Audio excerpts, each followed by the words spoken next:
Welcome back to class. So today we're going to be talking about different algebraic properties. So the algebraic properties are things that you've probably already have seen these names before, and you'll probably recognize them as we'll start doing them. And I'm certain you know intuitively how to use these things, but the algebraic properties are kind of the rules that are going to help us to know how to do algebra this year. So algebra is all about steps, and it's all about the process of solving equations. And so these properties are going to be very important to us in understanding how to use them. Honestly, I'm not too concerned if you don't memorize the names, though you will see them on a quiz coming up probably. But really what I want to make sure is that you completely understand, like, hey, yeah, these are things that it is okay to do. These are steps that it's okay to take, and here's the process of algebra. So let's look at the first one. The first one is the commutative property, okay?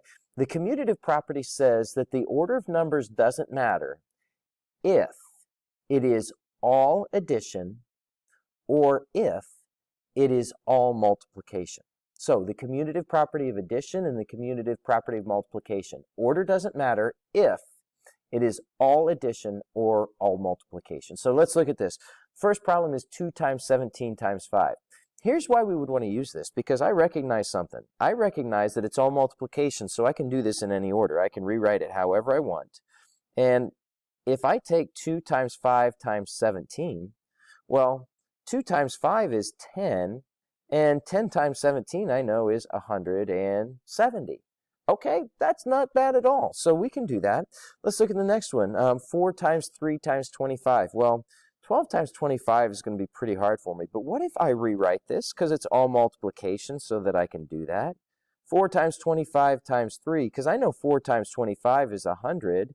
So now I see it's just 100 times 3, which is just going to be 300. So this can be really, really useful. Same thing, the commutative property of addition on this page, it's all addition, so I can write this in any order that I want. Here's what I see, 3 plus 7, that's an easy one. That's a nice even, whoops, not 36 or 30, it's 32. 3 plus 7, that's easy, that's going to be 10, so 10 plus 32 is going to be 42. Let's look at the next one. Again, all addition, so I can write this in any order that I want. Here's what I see. I see a 6 plus 14. And the reason I want to do that, that's going to give me an even 20. And 12 plus 8, that's going to give me an even 20. So I've got 20 and 20. So this is all going to be 40. All right. This is looking good. So the first one is commutative property that says if it's all addition or all multiplication, order doesn't matter. The next one is the associative property. Again, associative property of addition and multiplication, and same thing as it was before.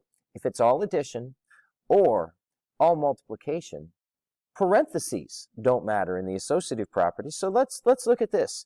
2 plus 8 plus 37. Well, it would really be nice to me if I could add those the 2 and the 8 together first. So I can just write this like this, because the parentheses don't matter if it's all addition or all multiplication. 2 plus 8 is 10, and 10 plus 37 is going to be 47. Looking down here, the next one, well, I see 9 plus 31. It sure would be nice if I could add those together first, and since it's all addition, I can. 9 plus 31 inside those parentheses, because 9 plus 31, that's an even 40, so 40 plus 13, that's just going to be 53. What if it's multiplication? Well, same thing. I see a 5. It's 7 times 5 times 2. So I can move those parentheses right there. So it's 5 times 2. So I have 7 times 5 times 2. 5 times 2, that's an even 10. Times 7 is going to be a nice even 70. All right, let's look at the next one. Additive inverse, okay? An inverse kind of means opposite. So additive inverse means if we add opposites together, we're going to get, you know what this is. What's 7 plus negative 7? 7 plus its inverse is going to be 0. 0. 7 plus negative 7 is 0. What's the next one? Decimals here, but it doesn't matter. It's the same number. One's positive, one's negative. That's additive inverses, and we know when we add them together, that's going to be 0. So we know additive inverse. What about multiplicative inverse? Well, and by the way, that's a fun word to say, isn't it? Multiplicative. Multiplicative inverse. So kind of the inverse of 4 is going to be 1 over 4. So like if we multiply an integer kind of by its fraction, so 4 times 1 over 4, 7 times 1 over 7, 15 times 1 over 15. When we multiply those together, that's just going to give us 1 every time. Okay, the next one, 7 times 1/7. A number times its fraction times its inverse is going to give us 1 every time. Okay, so I don't think that's too bad.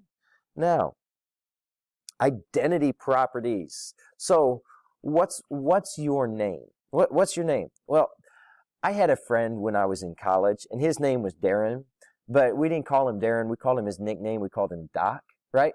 And so I could call him Darren, I could call him Doc, and it didn't really matter what I called him because I wasn't changing who he was, right? Like I could say Darren, and that was who he was, or I could say Doc, and that was who he was. Kind of the same thing with this, where we're not going to change what a number actually is. So with the additive identity, here's the question. What number can I add to something where I don't change what it is?